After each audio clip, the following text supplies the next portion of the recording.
Look at that smile on your face. Well, you want to share what you just said? No. No. Okay. How you feeling? Full. Me too, man. Full. Boy, we had a really nice meal tonight, huh? Yeah, if you're ever in St. Louis, go to Charlie Gritty's. Gotti's. I don't know. Lobster bisque. Lobster bisque is great. Best lobster bisque ever. But yeah, we did have a great meal tonight. Yeah. And that has been the goal for kind of the whole time if you've been in this process. You've been saying, people have asked you, what do you miss? What are the things that you want to eat? And you've said every time, I just want to eat a meal. I just want to eat a meal. I just want to eat a meal. And so you had a meal tonight. Yeah. And that's been kind of coming on a little bit. So yeah, I had an appetizer and we had some soup, and then we had an entree, and then waiting for us after we finish this video is the cannoli, right? Yeah, I'm just worried about the fact that I just went woot woot, and I'm not a woot woot girl, but okay. Very good. So you are eating real food now. now. I'm eating real food and getting most of my calories this way. I'm still using my G-tube. Number one, I like keeping it open, and number two, I like getting a carton or so in to make sure I'm getting a balance of food. Yeah. I can get the protein from my protein shakes, which I'm drinking more of now. Yeah. But you get a fuller set of nutrients from the boxes. So. The boxes have vegetables and fruits and all stuff that in kind them. of So, stuff, so just to be clear, it has been 3 weeks since your last radiation treatment. Yes. So, correct. We are 3 weeks post that. And I figured out today we're 4 months post surgery. So we really started this entire journey 4 months today. And this is kind of where we are. You are eating full meals and your energy is returning every day. And yeah. The one bit of caution is this does not happen in a straight line.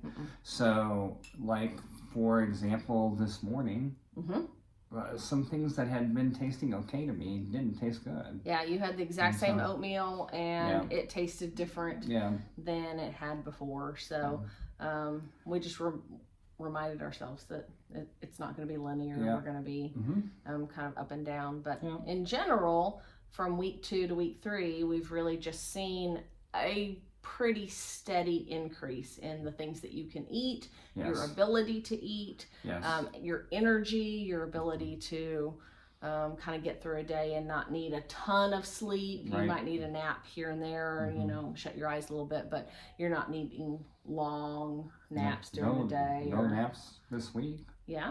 So. Yeah. No naps this week. So that's pretty great in general. And I would say probably that was faster than I expected. And I'm grateful for that, for sure. I think, and again, it's different for everybody is what they tell us, but everything seems to happen a little bit faster for me than we had expected. Yeah. And we're bouncing back a little bit faster than I thought that we would too. So. Yeah. And on that note, I think probably it's important for us to talk about prognosis and what's next. So what do we know about what's next? And really what we know is that nothing. A calendar. So, we know there's a calendar, and it has 2 more months that have to flip before we find out, kind of where we're at. So when we got to the end of treatment, when we were in the middle of treatment, I was really focused on what was happening in treatment. And I wasn't really focused on what happens at the end of treatment. And it's interesting, your particular case, so lots of times people don't have surgery. So they have a visible tumor in their body, in their throat. And so when you start doing chemo and radiation, you can actually see the chemo and radiation working. So you can see the tumor getting smaller and smaller and smaller and smaller. So that wasn't the case for you because they went in and resected or cut out all of that tissue. And so there wasn't anything for us or the doctors to really measure success. They couldn't look in there and go, we're doing it right. Because all of the cancer that we were trying to treat with your radiation and your chemotherapy was microcancer. So cancer that was in the cells that we can't see in the cellular level deep in there. microscopic. And so there wasn't anything in treatment to tell us that treatment was working. So when we got to the end of treatment, so then it's like, well, did it work? And the only way that we know to be able to see that is through PET scans. And so PET scan is where they put glucose in your body and then they do a scan. And the way that works that's interesting is that the cancer cells, people get confused about this, and I had to do some research about this. So people like to say that cancer eats sugar because they put glucose in your body, and if you have cancer in your body, then that lights up. But really, cancers eat faster. Cancer cells eat faster than all other cells. So when they inject that glucose into your body, the cancer cells, the maladaptive cells in your body, they suck up the sugar faster. All cells eat sugar. Every cell, all of the healthy cells in our body eat sugar. Cancer cells eat faster. So that's why when they do a PET scan, those things glow, but cancer doesn't eat sugar. That's kind of a misnomer. So they do a PET scan, and then they can look and see where your body lights up, and those are the spaces where cancer still is.